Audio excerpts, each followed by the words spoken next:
We are painfully close. Lots of expectations for Sunday and Monday and those meetings on HCL agreements and with the U.S. Treasury. Things are really appearing to be lining up perfectly. All eyes at this point are on the Sunday, Monday meetings in Iraq. On HCL, and they say they are addressing the exchange rate of the dinar. We will see what comes of those. Iran showed up. Agreements were accepted and inked by Mrs. Rosenberg. Those agreements are executed. Iran is no longer slowing us down. Brilliant. Wednesday. Point 4 meetings with Rosenberg.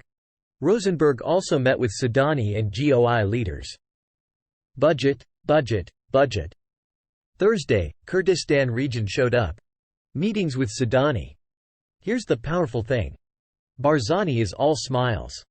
He is no longer concerned about salaries being paid because he believes Parliament will make the necessary decisions for payments. Monday, Sudani makes announcements through the special meeting televised throughout the country. He said a whole lot. We'll move along day by day. Of what has happened since Monday, where we're at now, where we're gonna be, and how close that finish line really is. Tuesday, our friend U.S. Secretary Elizabeth Rosenberg lands in Baghdad. She is an international wizard. She is brilliant. International business, that's why she was there. Why is she there now? Because everything is done except two things in country, that's your new notes and your rate. They have secured the border. Now they are focusing on international investment contracts, banking.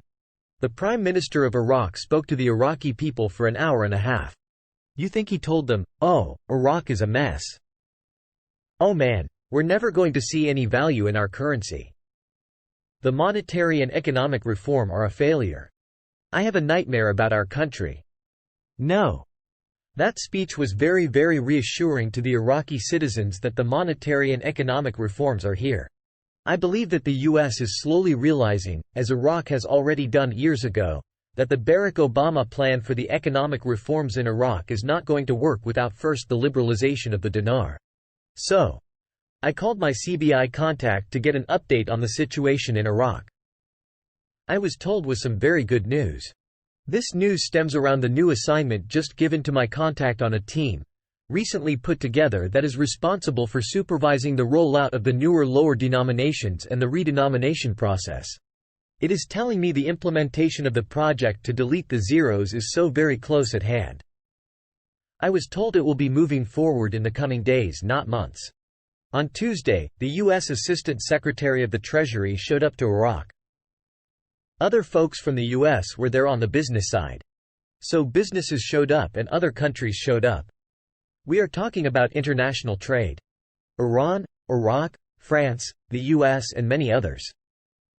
The U.S. Secretary of the Treasury has the power to make certain things happen. And I think the U.S. is now allowing the facilitation of Iraq joining the international financial system. And they say the U.S. now supports the tripartite budget for 2023, 24 and 25. And letting Iraq and Iran trade outside of using the US dollar is huge. There are deals with UAE, France, Japan, China and many more. This really is huge. These international contracts and international financial systems. Well, we have never seen this before. I think we are in a phenomenal time frame.